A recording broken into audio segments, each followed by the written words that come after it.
What's up? Bill McCleskey in the building with my boy. He said my boy. Just be smooth. Can't stop to lie. Won't stop to lie. Can't stop to lie. Won't stop to lie. Can't stop to lie. Won't stop to lie. Yo, we got the hottest podcast in the nation. TechDontSleep.com. Follow us today. Can't stop to lie. Can't stop to lie. Won't stop to lie. Ain't no Chico. Just be smooth. Can't stop to lie. Won't stop to lie. Can't stop to lie. Won't stop to lie. Can't stop to lie. Won't stop to lie. Ain't no Chico. Just be smooth. Welcome to Tech Don't Sleep Podcast. It's your boy Bill McCleskey in the building, and to my far left I have Eddie Jones. What's up? What's up? Eddie Jones in the house. And listen, we have an incredible guest as usual. That's what we do. We attract the best of the best to talk about technology in their industry and how they are navigating. So today we have Brenton Harris with BrentonHarris.com. Is that right? Brenton Harrison. Hey, you know what I'm saying? That's why I said, is that right? Because I'm like, man, I just should have said, Did you Brenton. go run some miles today, man? Like, you're like... Listen, man, I got up early. I actually did not go running this morning, but I had a speaking engagement with the Bellevue Chamber. Okay. And Sierra joined me on that. So we spoke to those folks out there. And man, I've just been going all day. So, you know, I got some coffee and I'm going to hang on. You got it, man. For dear life. Hey, You know what I'm saying? hey, I believe in you. But before we jump into what we usually do, I really want to make sure that the folks know about Brenton Harrison, okay? And at BrentonHarrison.com, okay? And let me just read a quick bio so you guys get an idea of who we have on the show today as a guest. Brenton Harrison is a financial advisor who has spent over a decade empowering people to control or take control of their money. He teaches strategies for overcoming the burden of debt, juggling family and money, and establishing a financial foothold for those who were never taught the principles of financial literacy. His work has been featured in publications such as Business Insider, USA Today, CNBC, and Forbes. Brenton and his wife, Lene, live in Nashville along with their son, Brenton II. All right. So this is who we have, guys. And you know, every episode, what we really try to do, Brenton, is make sure that we talk about what you do and talk about how you are utilizing technology or technology platforms in your field to advance the growth of your business or to be more productive. Absolutely. Yeah, so that's what we're talking about. But first, you know how we do. We like to play a little game. Yes, sir. Yeah. So the game we got today is I got 5 on it. Don't look at my screen. So these are just basically icebreaker questions, and you got like 5 seconds to answer them. All right. All right. You ready? I'm good. Let's do it. Peanut butter and jelly or grilled cheese? Peanut butter jelly. Which song best describes your life? 5 seconds. Man, I don't know. Respect. RSPCT. Aretha Franklin? Why not? It's the first song I thought of. Okay, no doubt. You might not be able to answer this one. Acorns or Robin Hood? I legally can't answer that one. Okay. We can talk about why. Okay. Selena Gomez or Ariana Grande? Selena Gomez. Blessing, Loom, or Susus? Oh, You yeah. didn't say neither. Let's None go. of the above. Hey, make it rain up in here. None of the above. Instagram or Facebook? Instagram. Laptop or tablet? Laptop. Is it better to save or invest? Both. Oh, okay, we'll get back to that. If money was no object, what would be the very first thing you would do right now? Retire all my extended family. Oh, that's what's up. Perfect Sunday dinner: steak and potatoes or cornbread with fried chicken, mac and cheese, and collard greens.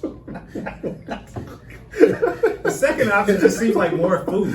You know, realistically, I'm really not a big fried chicken guy. I'll take the rest of that meal without the fried chicken, and I don't eat red meat. So you would take the mac and cheese and collard greens. And the when they're cornbread, yeah. Okay, yeah. And then you're gonna take a nap. Yeah. Okay, Yeah. If you had to delete all but 3 apps from your phone, which ones would you keep? Outlook, Google Drive, and Calendly. Okay, cool. Marvin Gaye or Smokey Norfolk? Smoky. I knew you were gonna say that. Jeans and t-shirt or suit and tie? Suit. I don't own any jeans. I do not own a pair of jeans. Wow. Yeah. That's Matter of fact, because of you, I stopped wearing jeans. Yeah, man. Jeans are Yeah. they're uncomfortable. They're hot. They're uncomfortable. Yeah. Wow, man, I love jeans, bro. Okay. If you could live anywhere in the world for a year, where would it be? Rome. Rome. Cool. Ebook or physical book? Physical. Who do you admire the most? My dad. Listener or talker? Talker. Really? All right. Family day out or date night with the wife? Both. Which, I mean, most of the time we're with family. Yeah. Introvert or extrovert? Man, you know, I'm a extroverted introvert. I like being around people, but it drains me. No doubt. Okay, last one. Which would your wife choose? Flowers and chocolates or food from her favorite restaurant? Both. All right, so we gotta go back to number 5. Number 5 was blessing, loom, or susu. Like, talk to us about that, because you said. I don't even know what these are though. Like, can we talk about what they are? Yeah. So you have like people call them giving circles or all types of stuff. So there are 2 different forms. One of them is illegal, and another, it just doesn't work in most cases based off of human behavior. So the one that's illegal is a loom. I mean, it's basically just another version of a pyramid scheme. I get a certain amount of money. The more people I bring into it, I get paid out by bringing them in, and then they get paid when they bring more and more people in. But so there's no service or product passing hands. There's no product or service. Money. Yeah. Okay. If you're getting money and you're getting a multiplier of that money, but there's no good or service being exchanged, it's a pyramid scheme. It's illegal. So like maybe 2 years ago, everybody was doing these looms, and they're like, "Oh, I made $3,000." Like, well, what did you do? What service did you provide? I found 20 people to sign up for this other thing. Well, that's illegal. So that's a loom, right? The susu is technically legal, but 99% of the time it doesn't work because of human behavior. So like the concept of a giving circle is like, let's say that there's 4 of us, and each of us put in $200 a month. So $800 goes into the pot. Well, the first month you get the whole 800. The next month you put your money in, he puts his money in, I get the whole 800. Then the next month Eddie gets the whole 800. Okay. So the concept is every single, rotation, I'm gonna get one of those months where I get a full payout. So conceptually it sounds like a great idea, but in reality, like, how hard is it for one family to save? It's pretty hard to save consistently. Yeah. So the idea that you're going to grow with a group of people who aren't in your household, who also have their own struggles, and that 100% of those people are going to always save every single month, it just isn't gonna happen. So what happens is, if Eddie's last in line, you put in, you get your 800, I get my 800, but in that third month, people are like, "Oh, I had to buy a new tire, bro," or I had to move. So now he gets, 300. And he's like, "Well, wait up, I put 600 in the pot and I only got 300 out." So I'm like, man, neither. Like, save with the people in your household or nobody at all. So that's called susu. That's a susu. Yeah. Okay. Now, where did that come from? Because somebody told me that started, in Asia or somewhere, and a lot of folks are doing it culturally, and it's working in America because of that. if you have a group of people, like it's probably something you would do with people that you trust, you know, more than anything in this world. But even for those people, it's not like life doesn't happen for those people. Now, when they talk about it, they say it started in Africa. That may be true, but it could be one of those things where it's like people are like, oh, you know that ancient Chinese proverb, like that's not Chinese. Like that's just that was Mark Twain. Yeah, exactly. So I don't know where it started, but people have said that it started in Africa. Okay, gotcha. Man, that's interesting. Now, there was something else that you said. So, is it better to save or invest, right? And you said both. Yeah. Okay. Now, break down the difference between saving and investing. When I think of saving, I think of putting money aside for an emergency, but you're not really putting money at risk. When you're investing, you're putting money at risk. Now, it might be a calculated risk. It may not be on a scale of 1 to 10. It may not be a level 10, but the way that prices increase, you can't think that you can just put money aside in cash every year and still have the same purchasing power. I mean, think about like that cost of housing in Nashville this year as compared to 12 months ago.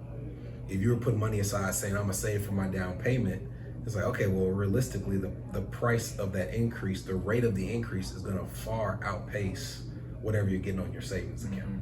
So you need to have savings, you need to have that like emergency fund, but once you have that emergency fund, you need to put some of your money at risk and just figure out what risk you're comfortable with. And what kind of, what type, or not type, but how much of an emergency fund do you recommend somebody has?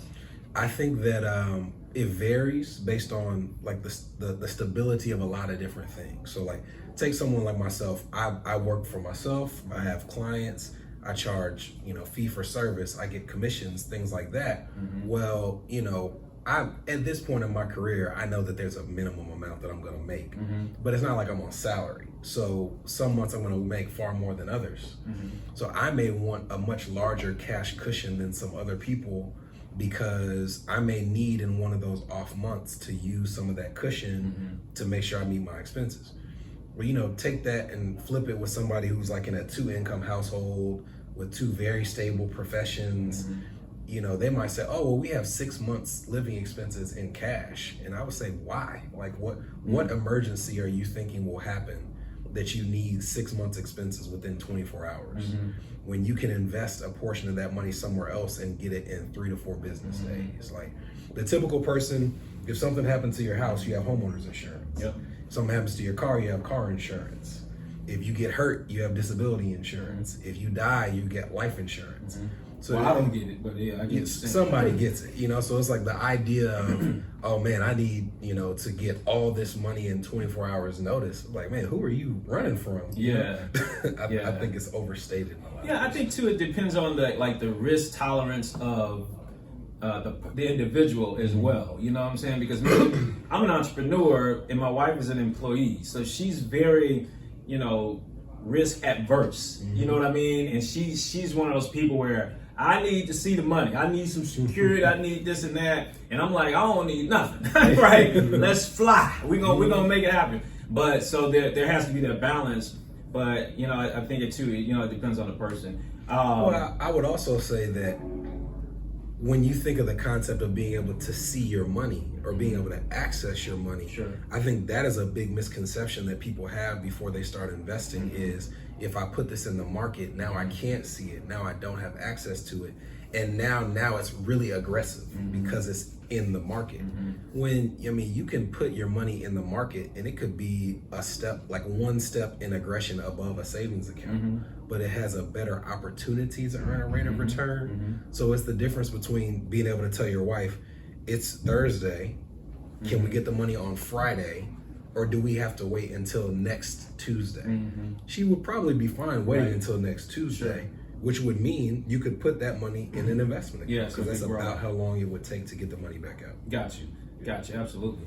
No, that's cool, man. I was actually looking at an article here, and it was talking about some different platforms that people use to invest, and we had one of the questions was Acorn or what was it, Robinhood, and you kind of turn up your nose a little bit. Well, no, I'm just playing. But this article was just talking about all of these platforms, and then it got into cryptocurrency, and the platforms that are popular for crypto, I know we can buy some crypto on Robinhood, but we've got Coinbase, which is really popular. They just went public here in the U.S. And then there's a ton of other, platforms or exchanges to buy cryptocurrency.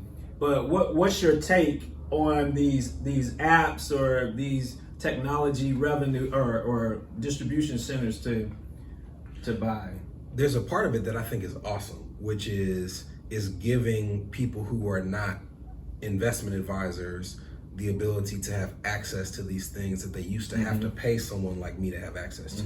I think that's amazing. You shouldn't have to have me like withhold information and pay me as a middleman to go be able to invest. The part of it that I think is dangerous is it opens you up to some tools like options trading and things like that literally have no floor. Like you could have an unlimited loss if you take a loss in certain types of options trading. So you're giving the person that platform, but you're not having any requirements in terms of their knowledge base or their financial capital. And then you just say, hey, you can do whatever you want to. So you have, I don't know if you saw, there was a kid who committed suicide because he was on Robinhood, thought he took a loss in options trading, didn't understand if he had waited like 12 hours, the trade would have settled, it would have shown he was just fine. But because he'd never done it before, he thought that he had lost like $700,000 that he didn't have. So he killed himself. Now that's a very extreme example, but it does kind of illustrate the fact that these are not tools that you can just go out and do with no research, but now that's right at your disposal. So I think that that's the part where when you talk about people like Robinhood getting in trouble, it's you got to put some guardrails on this thing and be able to keep that access while also protecting people from taking risks about things that they don't understand. So if you're talking to somebody about investing, would you, and then you probably can't really say, but would you advise somebody to start off with a Robinhood or Acorns first before they come see you? Or like, is there like something that you would say, well, you know what, maybe just fall back for right now and then come see me? Right, so you have people on these platforms who are buying individual stocks. I'm purchasing into this one company.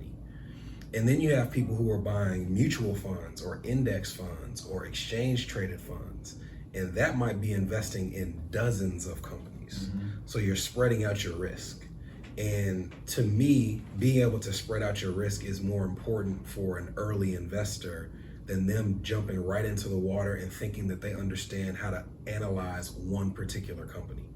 Because if I put all my money on the back of Nike, and I don't really understand how to read their balance sheet, I don't really understand how to read their quarterly earnings report, as opposed to being able to say, I'm putting my money on the S&P 500, the 500 richest companies on the US stock exchange.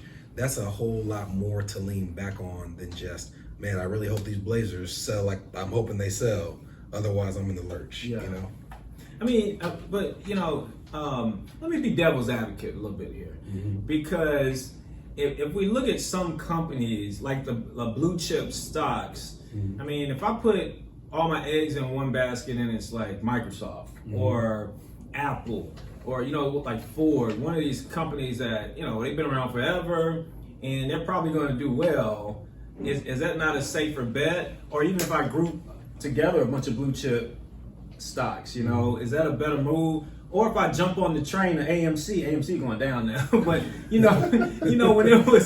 when it was doing its thing, you know what I mean? It like what they call a meme stocks or whatever. What do you think about that? I think that if I'm looking and I'm saying, do you understand what the companies that you're investing in do, how they make money, what they have coming around the corner, then you are a more educated investor than a person who's actually just starting. Okay. If you take the other side of that equation, when you said compare it to the S&P 500, I'd be looking and I'd be saying, well, in order to be on this list, you got to be one of the 500 richest. And if you become not one of those 500, you're going to get kicked out and somebody's going to replace you. So all of the big dogs are always going to be on this index. So that doesn't mean it will always go up, but it means that it reduces the chances of you picking one wrong company.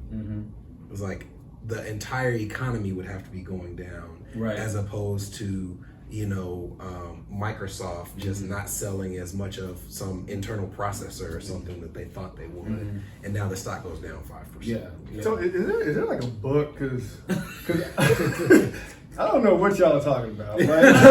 and that goes back to certain people that probably would get into investing and they don't know what they're doing. Like all my friends, they talk about, I'm investing in Apple and Tesla, and I'm like, everybody invests in Apple and Tesla. I'm like, is that like a safe bet? So I'm like, when I'm thinking about investing, I'm like, okay, maybe I need to buy a half a share in those companies and I'll be straight. Well, that's what you're doing when you buy a mutual fund or so, right? Or S&P. It's similar, but you're buying so many companies, and to me, that's why I'm like, if you don't know, rather than waiting on the sidelines until you know, you can get the most diversified thing that you can find, or you can find something that's less risky. And you can learn as you go, and as you feel more knowledgeable, you can take more risks. The big thing to me with people saying, "Oh, I bought some Apple, I bought some Tesla," I'm like, man, show me your investment statement. Yeah, I mean, we're making a big deal about it too. Yeah, it's like I got the Apple stock, man. There's all right. There's some things where people will talk about their sex life before they'll talk about like a bad investment that they made. Oh yeah. No So it's they lying about that. Yeah, exactly. So to me, I'm like, okay, when everybody is telling you about buying into crypto, you don't see those same people talking as much when it goes down 30%. No doubt. So I'm like, to me, I am licensed. So I take seriously when unlicensed people are out there giving investment advice, because there's no consequence to you giving bad investment advice. If I give bad investment advice, I can be sued, I can be, stripped of my licenses, I can go to jail if it's just something that's reckless. But if I'm just going like at this party, man, let me tell you what happened to me when I bought into Coinbase. And it's like, man, that doesn't mean that it's the thing that you should buy, So I think people should be careful with that. Yeah, I mean, so talk to us about not necessarily how you advise your clients, because I know that's different on an individual basis. But what are some standard things that you talk about? You may have mentioned them already with the emergency fund and things like that. But what are some standard things you tell people, and how do you use technology to give them the best advice? Right. One of the things that you said, which is very relevant, is I want to be able to see my money. If you think about how many credit cards, car loans, student loans, old investment accounts that you had when you had a 401k at some old job that you left, you have people who over a period of time, you accumulate so many things, good and bad financially, that you just literally don't know everything that you have. You don't know how good your situation is or how bad your situation is. So a lot of what we do is just showing people, like, let's get you to the point of understanding about where you even are, right? Like, let's put the whole picture here. Let's talk about your goals. Let's assess, are you on track? Are you doing better than you thought? Or are there some things that are kind of getting in the way? And we put all that in front of them, and we use technology and platforms where they can see all of their finances in one place. Okay. So put all that, you can see, I don't have to log into different bank accounts and credit cards. It's all right here on my personal website. I can see what I'm spending on food each month, just like I can see the investment return from my 401k. And even that is powerful, so that people can just have a clear picture of what their finances are. From there, it's all about building balance. So I meet people all the time who the only money that they have invested is in their 401k. Or I meet people who, they don't have a savings account, but they did put all their money in Robinhood. A lot of what we do is making sure that people are in stable situations. Do you have the insurance that you need to protect yourself if something happens, or you protect your assets if something happens? Do you have retirement savings? Do you have emergency savings? And do you have that middle tier of investments that's not retirement, it's not savings, but I can access it right now? Like, the only thing that I want in pure cash is the amount that I actually have to have in an emergency fund. Everything else I want in a position where it has at least the opportunity to earn a rate of return.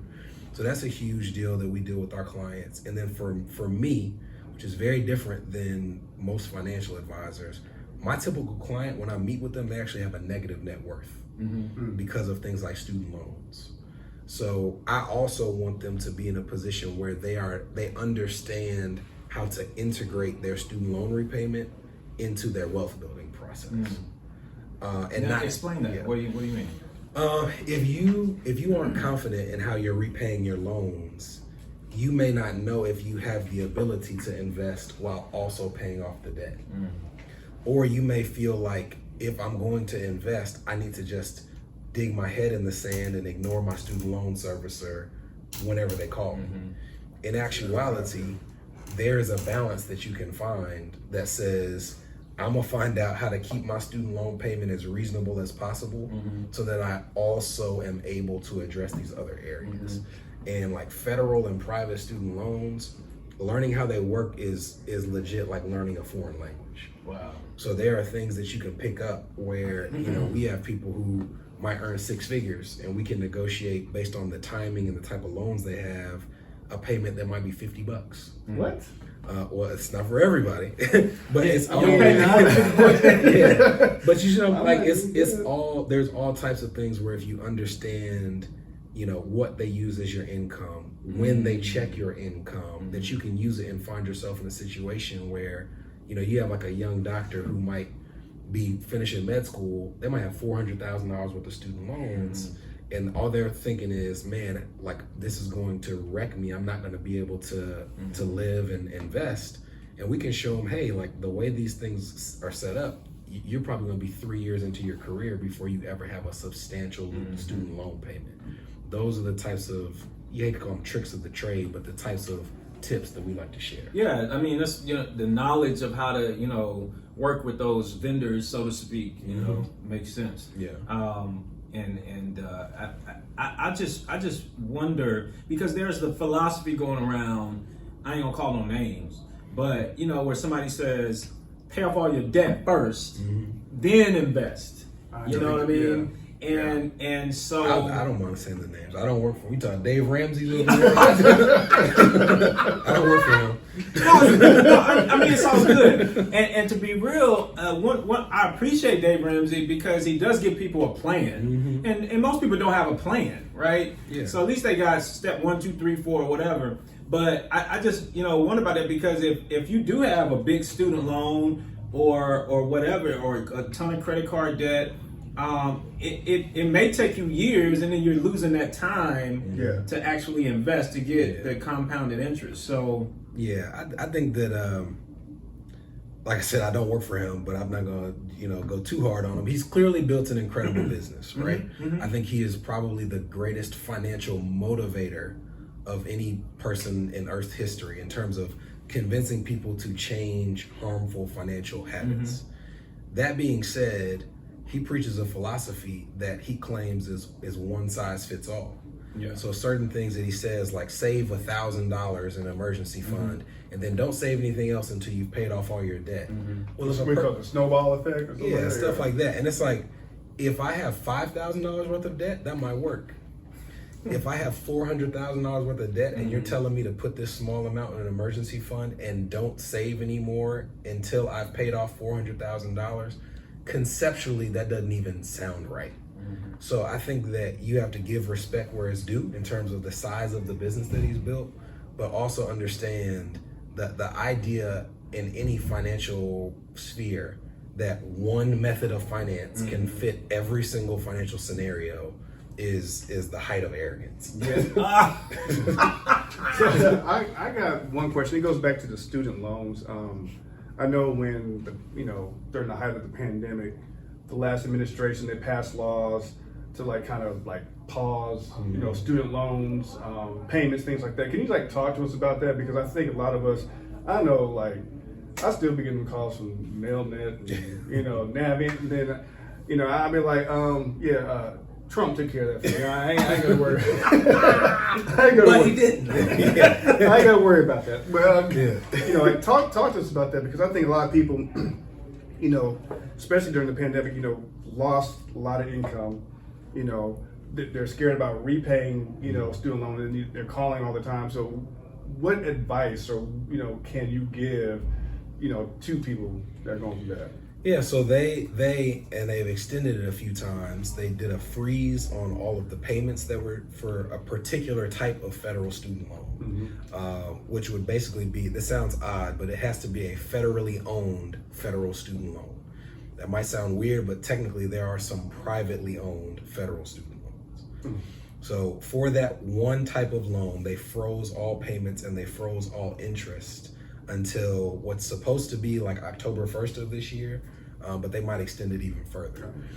There were people where if they already had stable finances and they had the ability to pay some extra on their student loans, that was awesome because they could pay it down with no interest and take that period and just knock a chunk off their loans. There were other people where partly because of their student loans, they needed that payment freeze so they could build up their savings, so they could pay off their credit card debt. So I mean, to me, it was just a tremendous benefit for so many people. And you see people talking about like, oh, these lazy people. It was like, come on now. So I think that it was a golden opportunity in the midst of the pandemic to give people just a breather, and have the option of determining what's the best move for them financially. You saw a lot of people who were paying extra, and to me it was more so, what was your situation before the payment freeze? If you were stable, pay extra. If you weren't stable, use this as an opportunity to build up that foundation. So Eddie, it don't sound like sound like you just deferring the calls. Hey, they called like, look, dude, Trump got me. He took care of it. He took care of it. That's the one thing he did. That's what he did for me. Oh, I was wondering about that too because, they really didn't explain it. They kind of like lumped it into that whole bill as far as they'll take care of the deferred payments and, I didn't know about the interest. And I'll tell you, I'm actually terrified of what's going to happen when all those payments restart. Oh yeah. Not just for the simple fact of you have all these people who I don't think are going to get clear communication from their loan servicer about when exactly their payment will be drafted for the first time and what that payment will be. I also think when you talk about the importance of technology and bandwidth, having that many million people all restart their payments in 1 month, I think is going to break the system. And I think that there will be a lot of mistakes that will be made in terms of having listed people as late payments or defaulted payments. So, I mean, I hope I'm wrong, but if I know anything about federal loan services and technology, my bet is that they're not gonna handle that. Oh yeah. Woo. So I wanna ask you about some other. We talked about a few apps like Acorns and Robinhood, Coinbase, and those are investment platforms. But there's some other financial apps that, do you recommend any, or are there some that you've used that you find beneficial as it relates to like money management or budgeting and things like that? Yeah, if you do not have access to like the tools that we would have to our clients, or you someone who likes to manage your own, when I talk about like having all your stuff in one place, there are websites like mint.com or youneedabudget.com or Personal Capital, where you can plug all your stuff into one place. And I think you'd be surprised at the power of just being able to log onto one screen and just seeing your whole financial life. And you can plug in, so this is a centralized place where you can see kind of the cash flow, so your bank account is linked. Bank accounts, credit cards, student loans, auto loans. It's gonna show your entire financial picture on that one site. Yeah. And are there any platforms that you know of for business owners? Meaning outside of like, I guess I'm thinking immediately like QuickBooks or something like that, but similar to that Mint, platform. QuickBooks would actually be probably one of the closest equivalents in terms of being able to, at least from a payroll perspective or an expense perspective, whatever that type of technology is, you need something where you can see it all in one place. Like you don't need to be logging in 10 different places. So something like that. When you talk about being able to have an eye on your credit, sites like Credit Karma or Experian, where you always want to have access to some type of free tool, there's no reason to pay for a credit monitoring tool in these days and times. that can like give you access to that. So like a place where you can see all your finances in one place, a place where you have automated tracking of your budget and your spending, and a place where you can check your credit. And there's going to be sites like that for individuals, and there's going to be sites like a QuickBooks or a service like that for businesses as well. Now Credit Karma, I know that's free. Is that accurate? Is No, but that's the same is the thing. credit score? It is. I think that there's a misconception about what it's showing you. There are two different silos of credit scores. There's FICO, and then there's Vantage Score. They're completely different in the sense that, like, if you go and get a mortgage, they're going to check your FICO score, whereas you might check you might apply for a credit card and they're going to check your Vantage Score. So when people say, is it accurate? It's accurate, but it's showing you your Vantage Score. So you might go for something and you say, well, it's not accurate because I went and got an auto loan and my credit score was different. Well, that's because when they went to your auto loan, they checked your FICO score. The good thing is the things that they track are so similar that it's highly unlikely the difference is going to be extreme. Like if you have a 750 FICO score, you're not going to have a 600 Vantage score. So having an ability to go and see what's hurting you, if you can fix those things on a site like a Credit Karma, it's going to be fixed on your FICO score as well. Oh, nice. Yeah. And so I just thought of something. How low do credit scores go and how high do they go? I want to say that like there's like Do they get into 2 digits? There's like no, 300. there's like 300 some odd points that are like there to start with. Okay, like, you put your regardless name on the paper. You got 300. Yeah, Okay. I don't remember the exact number, but in terms of percentages, you know, it can get pretty low. The two biggest drivers of your credit score, 65% of your score is literally your payment history and something called credit utilization.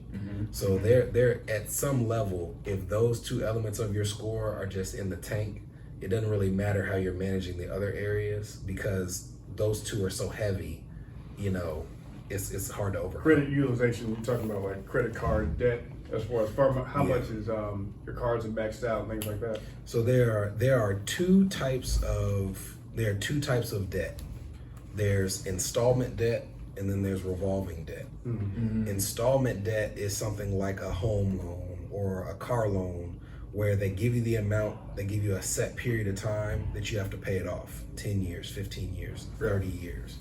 Revolving debt is something like a credit card or a line of credit where you don't ever technically have to pay it off in full. Like if you want to owe it for the rest of your life, you can.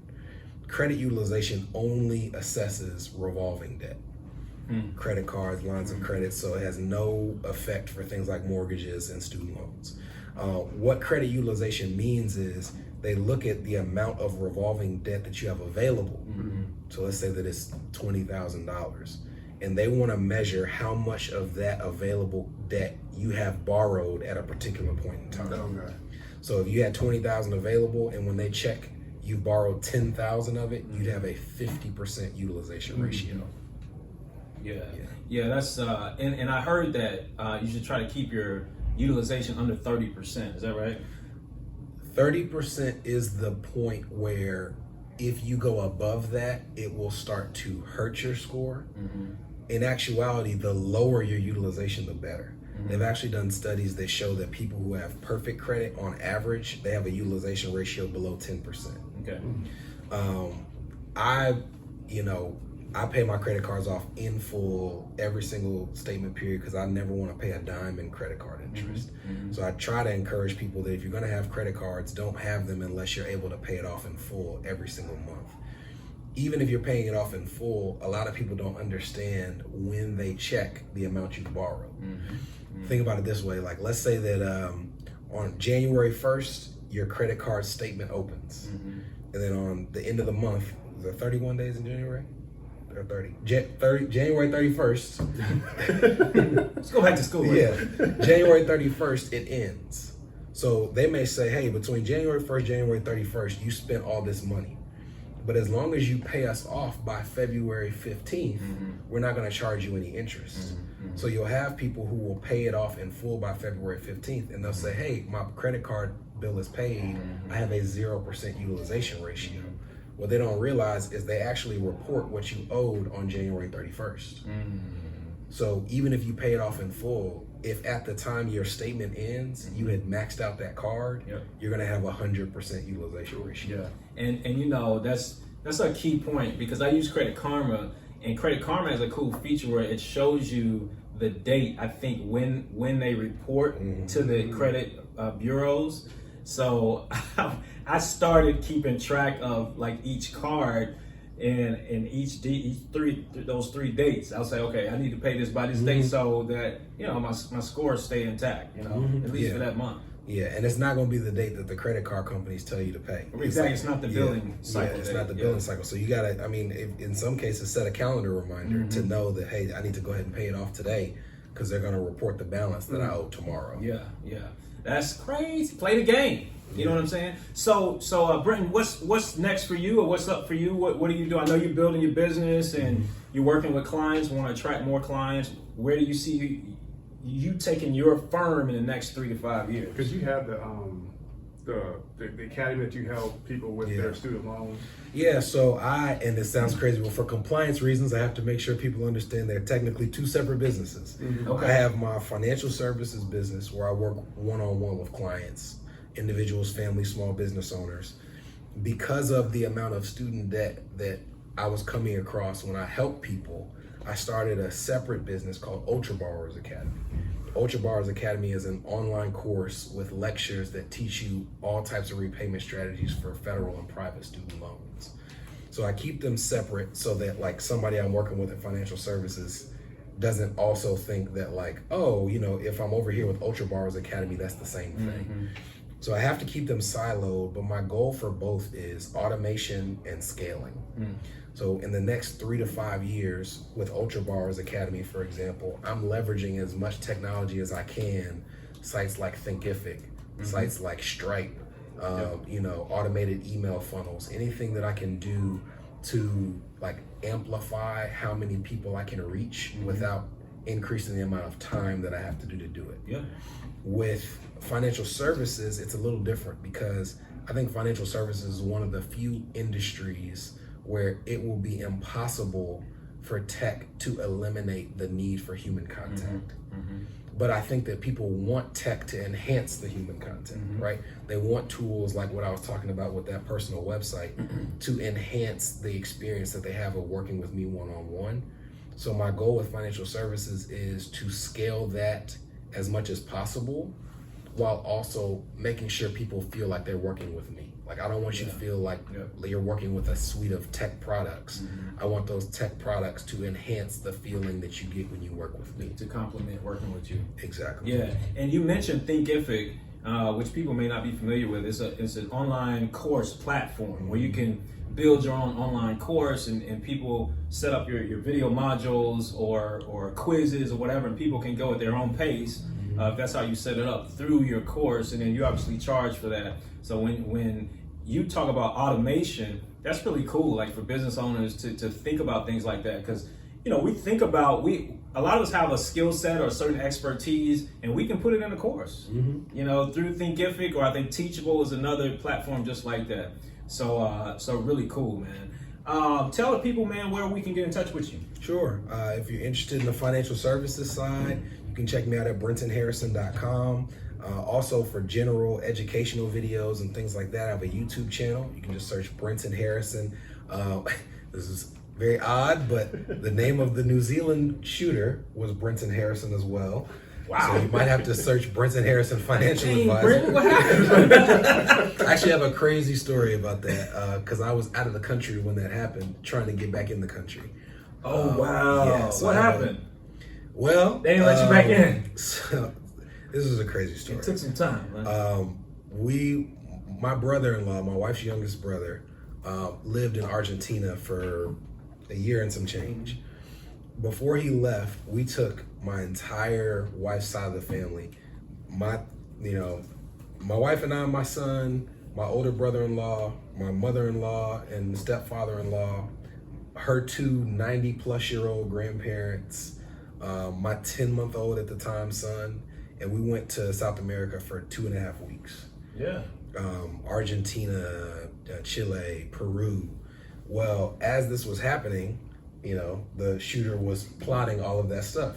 So we had all of this. My son has like diet things that we have to like bring particular types of food. So we brought all this baby food to Peru, and when we're leaving Peru, I get pulled over by their military police at the airport, and they're checking my bag because I think I have drugs in my bag. It was my son's baby food. And I've never like recalled like high school Spanish faster than like, I was like, no, it's not comida por mi hijo. I'm like trying to remember everything I could think of, right? So they let me go. We go from Peru to Argentina, and then we're going back from Argentina to New York. In Argentina, I'm going through customs. Everybody on the trip goes through. I scan my passport, they put a hold on it, and they're like, no, you stay here. And like they bring a couple police over, and they just leave me there for like 15 minutes, no explanation, nobody telling me what's going on. They let me through, I go on the plane, my phone is off for 11 hours. I get off the plane, and if you have a YouTube channel connected to your email, you get emailed every time somebody subscribes, every time somebody leaves a comment. I turn on my phone, and I was getting notifications so fast that I couldn't even like send a text, get a call to figure out what's going on. You like, I'm blowing up. Yeah. My YouTube channel blowing up. People are leaving comments. They going off on you. I mean, comments on my page Dang. talking about Sharia law is coming to New Zealand. And I mean, I have no idea what's going on, and like everybody's texting me, telling me like, hey, there was a shooting in New Zealand, and the guy has your exact name. So I had to shut down my YouTube page for months. Wow. I had to turn off the comments, turn off everything, crazy. Because I was just getting like the most vile, racist stuff that was coming in, and it just would not stop. So ever since then, like, I mean, I had Google notifications set up for if somebody like mentioned my name, social media or something like that, or a news. I had to turn it off because like everything was like, New Zealand shooter. I'm like, it's not me. Like, it's not me. So yeah, that was crazy. But you can check me out on my YouTube channel as a financial advisor. Yeah. I actually just pulled it up. So I put in Brenton Harrison Financial Advisor in the search bar, and it came right up. So make sure you guys subscribe to that. And your contact info is there too. They can reach out to you from there. Is there too. Okay, perfect, man. Hey, I appreciate you coming in. Great conversation, man. And hopefully you guys, listeners, can have some practical takeaways. And before you go, man, we got a gift for you.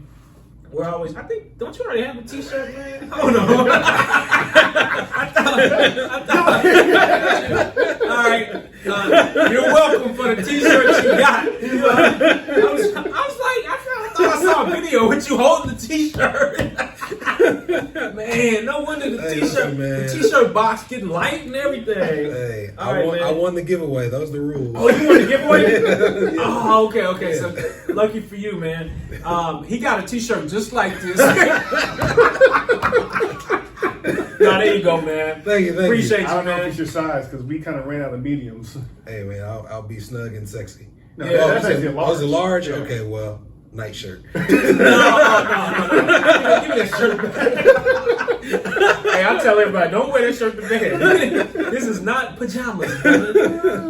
But no, I appreciate you, man. And we also want to thank our sponsors too. We got a cool event coming up, our actual podcast launch Friday, August the 27th. So we got a lot of sponsors. Well, not a lot, but we got 6. Okay, we got 6 sponsors, and what? I mean, that's a lot actually. If you think about it, Comcast Business. Let me see if I can remember all these guys. Comcast Business. Thank you for sponsoring the podcast and that event. Wow Cable. Your 6. We got Nice in Contact. We got 8x8 Voice over IP Voice Company. And we have CloudGenix. I got all of them. So thank you guys for sponsoring this event and the podcast for this quarter. And man, we are going in. We're going in on this podcast. So man, appreciate you again. Great conversation.